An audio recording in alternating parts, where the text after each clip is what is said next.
Salut à tous, j'ai l'impression d'être un peu un reporter en direct de je ne sais pas trop où. J'espère que vous allez bien, que vous avez passé un bon été. Moi je suis de retour sur cette chaîne YouTube avec un nouveau concept dont je vous avais un petit peu parlé dans ma précédente vidéo. Je vais m'essayer au format vlog parce que oui, j'ai commencé mon 3e roman et en fait j'ai envie de vous prendre avec moi, de vous montrer un peu comment je travaille chaque semaine, donc des premières idées jusqu'à la couverture, jusqu'à l'épreuve finale, jusqu'à la publication, jusqu'au succès, etc., etc. Et donc pour l'instant, peut-être les premiers épisodes, ça va être un petit peu balbutiant, je sais pas trop si ça va vous intéresser, donc n'hésitez pas à me dire dans les commentaires si vous trouvez ça intéressant, si vous trouvez ça chiant, si vous voulez pas du tout voir ça, n'hésitez pas. Et j'en ai fini sur ce trop long monologue pour ce premier vlog. Vous êtes nombreux à me demander de refaire des tutos sur comment mettre en page un scénario, comment écrire un roman de licorne. Si vous voulez écrire un roman, je pense que ces vlogs-là vont être les meilleurs tutoriels parce que je vais vous faire plonger avec moi dans le détail.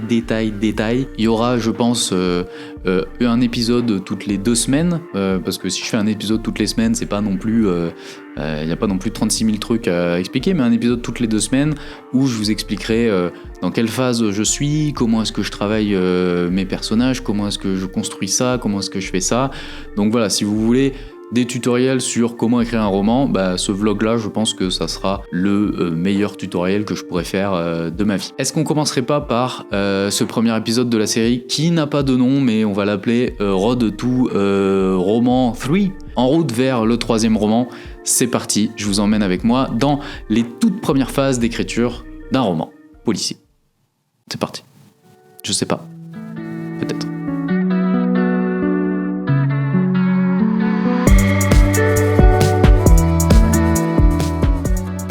Ce premier épisode, ça va pas être comment trouver des idées, non. Moi, je vais partir du principe que vous avez quand même un semblant d'idée, en sachant que là, pour ce 3e roman, j'ai pas la fin, par exemple, j'ai même pas vraiment le déroulement. En fait, ce que j'ai, c'est des idées de mystère, on va dire. Parce que bien sûr, là, je vous amène dans l'écriture d'un roman policier, thriller. Donc peut-être que ces vlogs-là vont pas tous vous intéresser. Dans ce 3e roman, j'ai pour l'instant des idées de mystère. Alors, qu'est-ce que c'est pour moi une idée de mystère ? Je vais pas vous révéler les mystères de ce 3e roman, mais je vais vous en inventer un là comme ça, donc juste à titre d'exemple. Ça sera pas ça dans le nouveau roman que je suis en train d'écrire.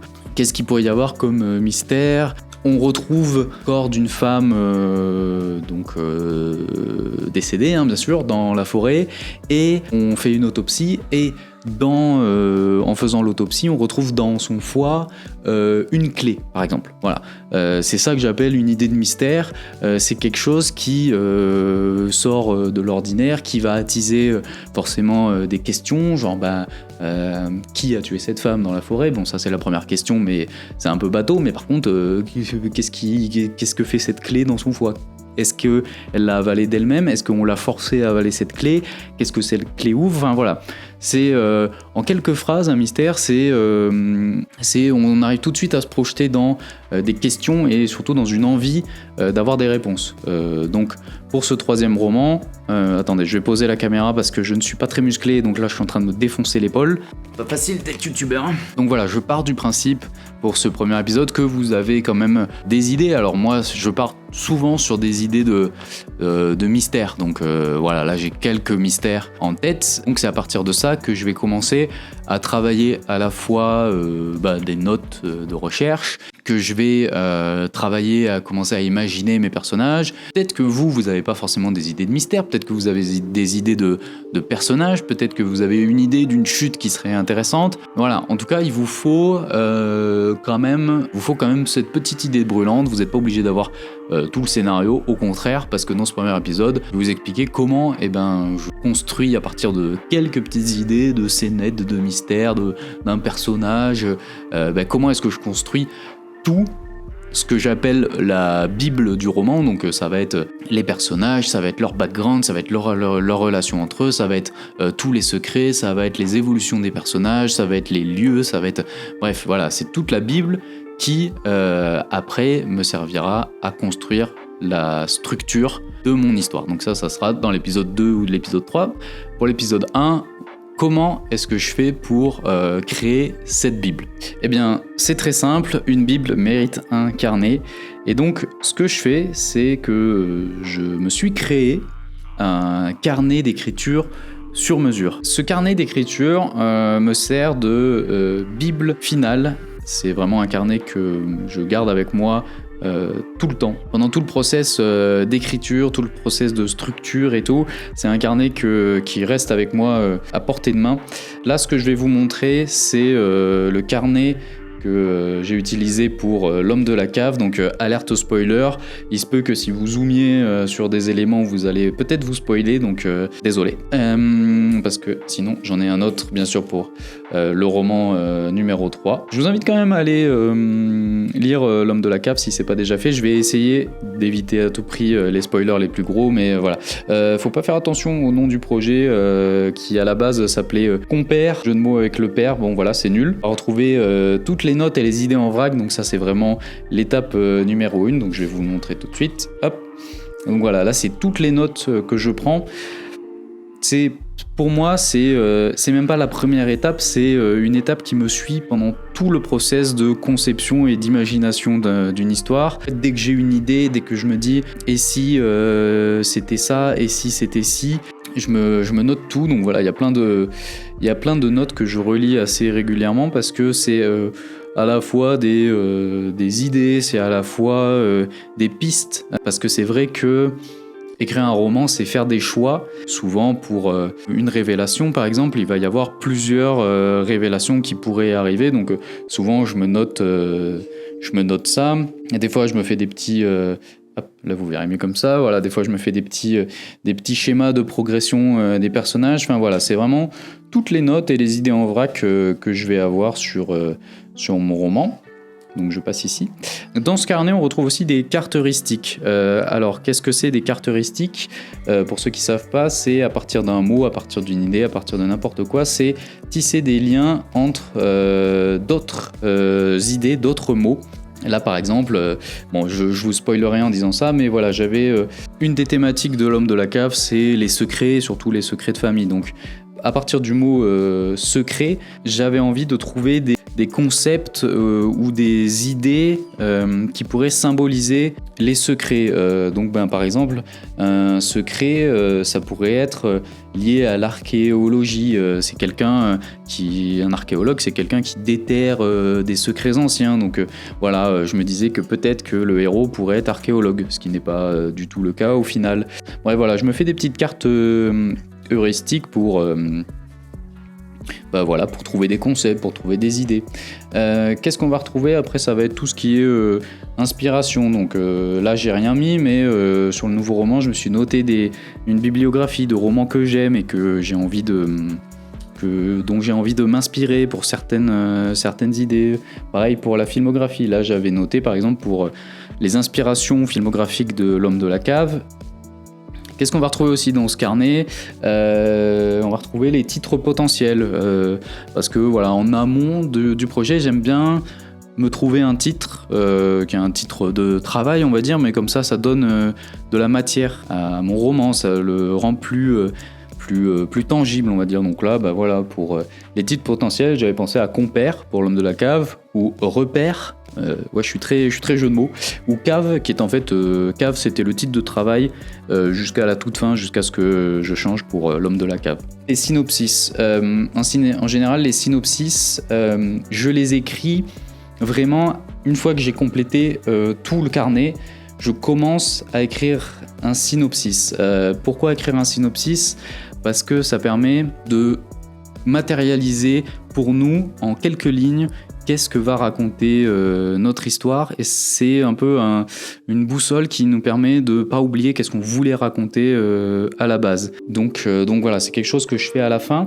Par contre, les thématiques, je les liste très tôt quand je commence à avoir quelques idées de mystères, de personnages et tout. Je commence à lister les thématiques, avoir conscience de ce que je raconte et comment je veux le raconter, pour justement ne pas arriver à faire un truc inverse de raconter quelque chose que je veux pas raconter. Donc j'ai envie de maîtriser les propos que je veux mettre dans mes romans. Donc c'est pour ça que j'écris des thématiques, parce que pareil, c'est vraiment mon phare dans la nuit. Quand je commence à hésiter entre, par exemple, plusieurs choix de pistes d'histoires différentes, souvent c'est la thématique qui va décider. Je dis n'importe quoi, j'ai plusieurs idées de révélation, c'est la thématique qui va guider mon choix de révélation, parce que chaque révélation va pas raconter la même chose.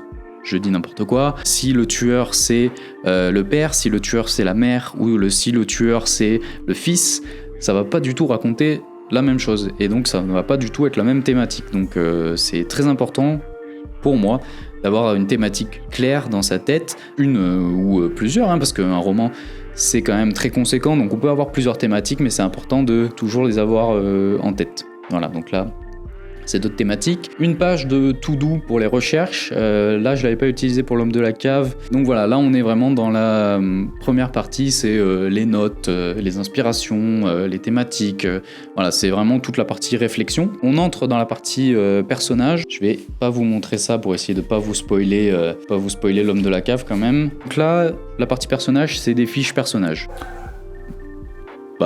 Tais-toi le chien. Donc moi je note des informations, alors voilà, en gros, j'ai nom, prénom, j'ai l'âge, le lieu de naissance, le corps, le visage, la voix, le langage, s'il est plus soutenu, s'il est plus familier, les manières et les tics, on va dire, le statut social, l'emploi, l'habitat. Ça, on va dire, c'est un peu sa fiche d'identité, on va dire. Mais moi, ce qui m'intéresse vraiment, et ce qui souvent... je commence par la partie de droite et ça va déterminer la partie de gauche. Pensez aux faiblesses du personnage, aux besoins, le désir, qu'est-ce que désire vraiment ce personnage, à la différence des faiblesses, quelles sont ses valeurs et ses forces. Problème, je l'ai modifié dans ma nouvelle version de carnet, parce que à chaque roman je modifie mon carnet. J'ai pas mis les problèmes, j'ai mis les secrets, parce que ça me permet d'avoir... j'ai mis les secrets et j'ai mis ce que j'appelle, vous allez le voir là, une tagline. En fait, une tagline, c'est une citation. J'essaie de me la jouer anglais, mais en fait, je devrais plus mettre citation. C'est une phrase que le personnage dirait et qui permet de résumer un peu sa manière de penser. Par exemple, je vous cache ça. Dans L'homme de la cave, le père du héros qui est mort, sa tagline c'était « Je ferai tout pour protéger ma famille ». Et en fait, quand on a lu le roman, normalement, ceux qui ont lu le roman sont en train de se dire « Ah ouais, ça résume exactement toute l'histoire du personnage ». Donc voilà, ça me permet en une phrase, en une citation, d'avoir vraiment toute la psychologie du personnage. Et donc une fois que j'ai fait ça, naissance, et je vais raconter toute sa vie jusqu'à le début du roman que j'écris. Et donc bien sûr, je raconte pas tout, mais je raconte l'enfance, l'adolescence, l'adulte, au travers des moments les plus marquants de sa vie. Souvent les moments tragiques et les moments heureux, parce que c'est, je pense, qui façonne le plus les êtres humains. Cette partie-là, background du personnage, pour moi, c'est là où je fais vraiment connaissance avec mes personnages et où vraiment ils commencent vraiment à m'habiter. Donc voilà, je raconte des détails, des souvenirs très marquants, les relations avec ces personnages, avec les autres personnages, pardon.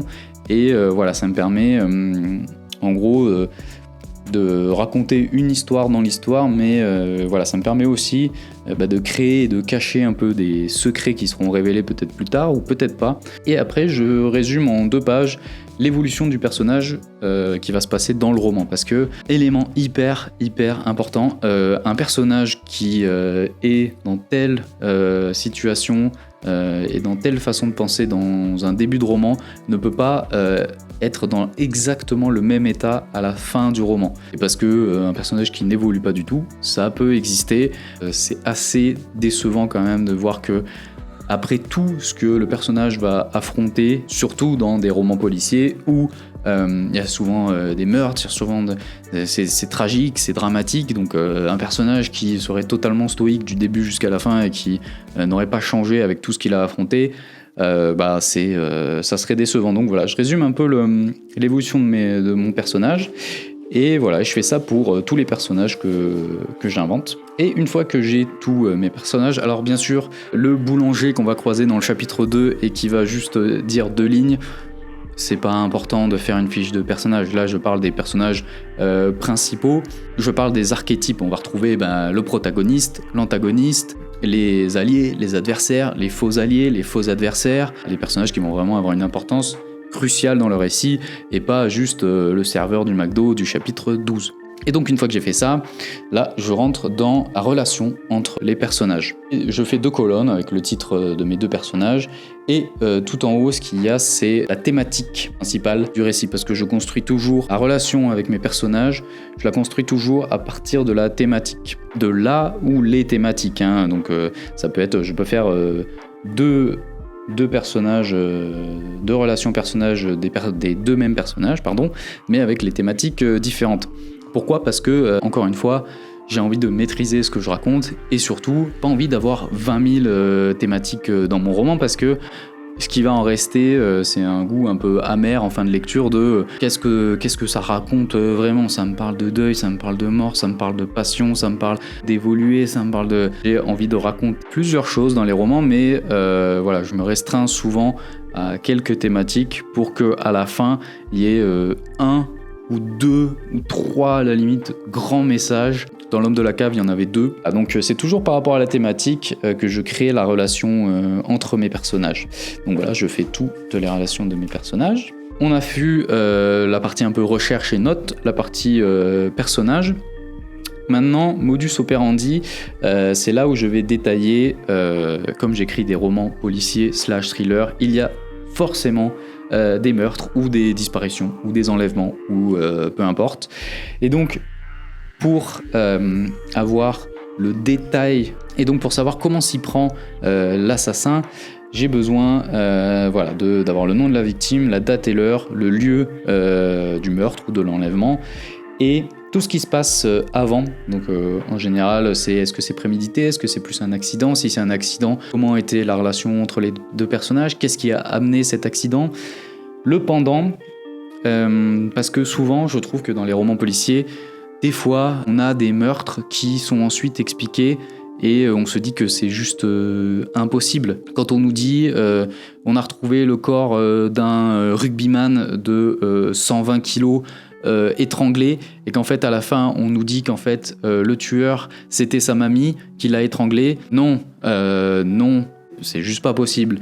Et donc voilà, je veux être dans la véracité, je veux être dans le crédible, et donc c'est pour ça que le pendant c'est hyper important. Et le après, un tueur ou en tout cas quelqu'un qui a fait quelque chose de mal, il reste jamais inactif. Soit on va être sur un tueur en série, donc il va réfléchir à son meurtre suivant, soit on n'est pas sur un tueur en série mais sur quelqu'un qui veut faire effacer des preuves et donc peut-être qu'il va aller essayer de tuer quelqu'un d'autre. Qu'est-ce qu'il fait du corps, comment est-ce qu'il réagit après quand les policiers commencent à se rapprocher de lui. Un tueur est toujours actif, même, et c'est important de le préciser, même si ça se voit pas forcément dans le roman. En sous-marin, il faut écrire qu'est-ce que fait le tueur après ça. Peut-être qu'en fait, cette partie après, on le saura qu'à la toute fin du roman, dans les révélations, peut-être qu'on le saura jamais, mais vous devez savoir qu'est-ce que fait votre tueur, coupable en tout cas. Ensuite, il y a la timeline. En gros, la timeline, en gros, c'est, je commence, on est déjà dans, pas de la structure, mais un petit peu. On commence à poser certains petits éléments de timeline. Voilà, je fais des petites bulles et puis je commence à mettre, en 1980, Josiane a assommé Raymond avec une poêle à frire. Voilà, je commence à travailler un petit peu les grands éléments de mon histoire. On arrive à la fin parce qu'après on va juste retrouver. Je me suis fait un petit passage objectif d'écriture qui est vraiment à la toute fin quand j'ai vraiment fini ma Bible, limite quand j'ai fini ma structure. C'est voilà, je me mets en mois de janvier, j'aimerais écrire tant de mots et puis je me mets la petite progression. Là c'est plus on sort du cadre de la Bible et de l'écriture d'un roman, on est sur un peu de la gestion et de la motivation personnelle. À la fin, je me suis mis une petite to-do Pareil, je l'utilise assez rarement, mais voilà, c'est toujours bien d'avoir une petite to-do. Et à la fin, petite carte anti-page blanche. Ces pages-là, je les arrache, je les découpe, et après, je les mélange, et quand j'ai une petite panne d'inspiration, et ben du coup, je pioche une carte, et souvent, des fois, ça me débloque. Par exemple, imaginons que j'ai fait mon petit tas, je pioche, et j'ai saut dans le temps. Avancez votre intrigue de quelques semaines, mois ou années. Quelle est la situation à présent? Voilà, c'est des petites cartes que je me suis créées pour moi. À l'époque, je l'avais créé pour un site internet, mais il n'existe plus. Et donc, voilà, c'est des petites cartes pour me débloquer. Une fois que j'ai rempli tout ce carnet, j'ai ma Bible à laquelle je me réfère pour l'étape 2 qui pour moi sera la structure. Et même après pour l'écriture du roman. Donc voilà, c'est un outil indispensable. Voilà, j'espère que c'était pas trop chiant. En gros, voilà où j'en suis actuellement. Je sais pas si vous le voyez, mais je me suis fait un petit calendrier, je vous le montrerai après, où en fait, je me suis mis des objectifs de toutes les 2 semaines. Donc là, je me suis mis comme objectif en 2 semaines de finir ce carnet d'écriture, donc qu'il soit totalement écrit, que je connaisse mes personnages, que j'ai toutes mes idées de côté, que j'ai mes relations, que je commence à avoir une petite timeline. Le plus important dans ce carnet d'écriture, pour moi, en tout cas comment je l'utilise, c'est tout le côté bible personnage, bible des notes, bible des modus operandi. Je ne l'ai pas précisé, mais vous pouvez aussi vous faire toute une partie de lieux, des lieux marquants et importants qui auront des liens avec des thématiques. La partie thématique hyper importante, la partie synopsis qui permet de résumer totalement votre histoire et voilà, d'avoir une idée claire. Voilà, là on est vraiment sur du préparatif avant d'attaquer le cœur du sujet, c'est-à-dire la structure. Donc voilà, je vous conseille vivement d'avoir ce carnet en permanence avec vous, parce que combien de fois je me suis retrouvé en salle d'attente chez le dentiste à me dire waouh, cette idée elle est trop bien, et puis en fait devoir la noter sur mon portable, et puis après devoir penser qu'en fait il faut que je la remette sur le carnet. Le mieux c'est d'avoir ce carnet en permanence sur vous. Moi je vous l'ai montré en format A5, vous pouvez vous le faire encore plus petit pour l'avoir tout le temps dans votre poche ou dans un sac et tout. Voilà, écoutez, j'espère que ce premier épisode d'une série qui n'a pas de nom vous plaît. N'hésitez pas à me dire en commentaire si vous avez aimé, qu'est-ce que vous aimeriez voir, est-ce que vous voulez que je rentre plus en détail dans l'épisode 2. Je pense que voilà, ça sera dans 2 semaines, donc j'aurai fini la partie carnet d'écriture. Je vous ferai peut-être un petit bilan et puis on partira sur la partie structure, mais si vous avez besoin d'avoir des approfondissements sur certains détails, n'hésitez pas. Et bien sûr, si tu regardes ces vidéos, bien sûr il y aura des indices et des petites révélations un petit peu exclusives sur mon 3e roman. Donc voilà, je t'invite à t'abonner et je te dis à très vite. Ciao. Merde, non, c'est pas ça que je dis d'habitude. Portez-vous bien et écrivez bien. Ciao.